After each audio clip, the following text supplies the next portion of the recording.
어떤 감정이 들면 결혼해도 되는 거죠? 일시적인 감정이 아니란 걸 어떻게 알까요? 댓글로 누가 이런 재미있는 질문을 해주셔서 영상으로 답변해 보려고 합니다. 저도 미혼일 때 빨리 결혼한 분들 만나면 이런 질문을 똑같이 하곤 했어요. 뭐 사귀는 거야. 둘이 마음만 맞으면 할 수 있는데 여기에 어떤 게 추가되어야 결혼까지 되나 되게 궁금했거든요. 이제 결혼 7년 차가 되고 또 주변에 결혼한 지인들, 벌써 이혼한 지인들 두루 이야기를 해보니까 애초에 질문이 잘못됐었던 거 아닌가 이런 걸 깨달아요. 이런 질문을 하는 분들은 물론 예전에 저도 그랬고 결혼이 인생에 단 한 번밖에 없는 매우 중요하고 특별한 이벤트다 이렇게 생각하는 경우가 많아요. 근데 그렇게 생각할 필요가 없어요. 예전에 저 대학원 다닐 때 심리학과 교수님께서 그런 얘기를 하시더라고요. 요즘은 장례식 빼고 다 2번씩 할 수 있어요. 결혼식도 다 2번 이상 할 수 있다는 뜻입니다.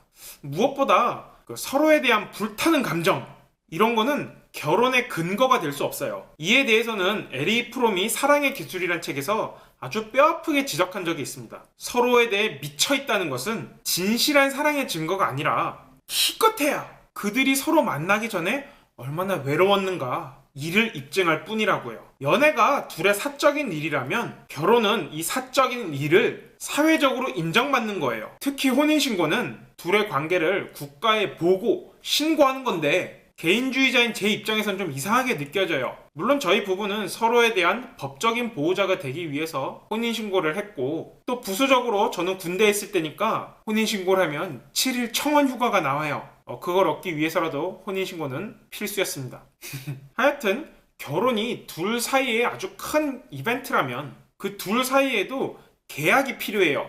무슨 이혼시 재산을 어떻게 분할하겠다 이런 혼전계약서가 아니라 어쨌든 결혼을 하게 되면 많은 시간을 둘이서 부대끼며 살아야 되는데 서로 협조해야 될 것들, 지켜야 할 것들에 대해서 의논하고 합의하는 게 필요하다는 거죠. 뭐 어디에 집을 얻을 것인가, 그런 데 드는 비용은 어떻게 분담할 것인가, 뭐 이런 문제부터 사소하게는 겨울철에 난방 온도를 몇 도씨로 할 것인가, 이것도 협의의 대상이 될 수 있어요. 한 사람은 겨울에 난방을 안 떼고 내복에 외투까지 입고 돌아다니는데 다른 사람은 난방을 28도씨로 맞춰놓고 막 속옷바람으로 다닌다면 이거 의외로 큰 갈등 요소가 될 수 있어요. 만약 혼전동거를 1년 정도 해볼 수 있다면 뭐 이런 사소한 논의는 좀 덜 해봐도 될 거예요. 살아보고 아니다 싶으면 또 헤어지면 되니까요. 그런데 한국에서는 혼전동거를 부정적으로 보는 시선이 많기 때문에 선뜻 그렇게 하기가 어렵죠. 그러니 결혼 전에 더욱 미리미리 생활적인 측면에서 알아보고 또 협의할 필요가 있어요. 만약 구체적으로 어떤 사안을 논의해야 될지 잘 모르겠다면 네이트판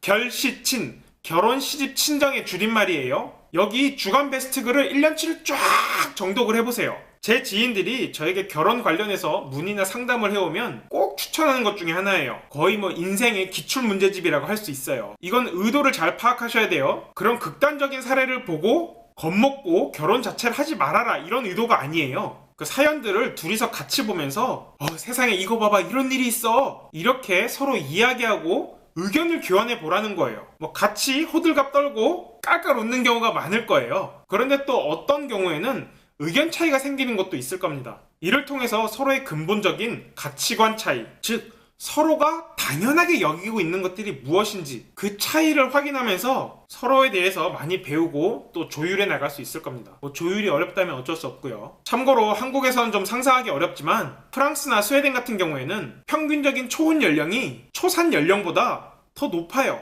살다가 애까지 낳아보고 결혼을 한다는 거죠. 재미있죠? 끝으로 어떤 사람과 결혼하는 것이 좋으냐? 이거에 대해서는 각자가 다 답이 다를 것이기 때문에 뭐 제가 이렇다 저렇다 단정하긴 그렇고요. 그냥 제 사례를 소개하자면 저는 똑똑한 사람이랑 결혼을 하고 싶었어요. 삶은 문제 해결의 연속이니까요. 이 말은 20세기 가장 위대한 철학자로 손꼽히는 칼 포퍼가 쓴 책 제목이기도 한데 정말 하루하루 쉬운 날이 없어요. 여러분이 저를 어떻게 보실지 모르겠는데 매일매일 크고 작은 문제를 진짜 막 머리 아프게 막 이걸 해결하면서 살아가고 있어요.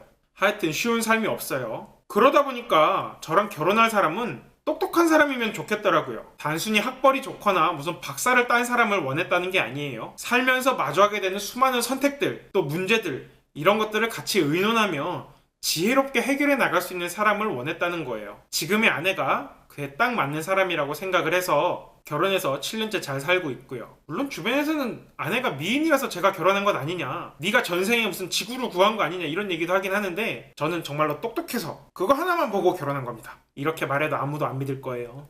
제가 지금까지 결혼에 대해 주저리 뭐 좀 아는 척 이야기를 했지만 또 언젠가 헤어질 수도 있어요. 실제로 주변에 애까지 낳고 헤어진 제 또래 사람들도 있고요. 그냥 유명인들을 둘러봐도 사회적으로 엄청나게 큰 성취를 이룬 사람이든 진짜 머리가 아주 비상하게 좋은 사람이었든 간에 이혼한 경우가 흔히 있어요. 아마 여러분들 머릿속에도 몇몇이 떠오를지도 몰라요. 그렇다고 해서 그게 개인의 흠이 되는 건 아닙니다. 그리고 앞으로 더욱 이혼을 아무렇지 않게 여기는 세상이 올 거고요. 그 우스갯소리로 미국의 코미디언 크리스 락이 남아공 대통령이었던 넬슨 만델라에 대해 이런 농담을 했어요. 27년간 남아공 감옥에서 구타와 고문을 당하고 또 40도 가까이 되는 환경에서 강제 노역까지 한 그런 넬슨 만델라조차도 결혼한 지 6개월 만에 이혼을 했다. 참고로 넬슨 만델라는 이혼을 2번 했습니다. 하여튼 뭐 가볍게 생각하라는 거예요. 너무 진지하게 생각하면 오히려 좋은 선택을 못 할 수도 있어요. 결혼 그까짓 거 뭐 잘 안 되면 다른 사람이랑 한 번 더 하지. 이렇게 가볍게 생각하는 편이 오히려 여러분이 더 좋은 선택을 할 수 있도록 도울 겁니다. 실패를 극도로 두려워하는 그런 상태에서는 비합리적인 선택을 하기 쉽거든요. 자, 여기까지 봐주신 이미 결혼하신 분들, 어떤 감정이 들면 결혼하면 되는 거죠? 이 질문한 분에게 조언할 내용이 있다면 댓글을 남겨주세요.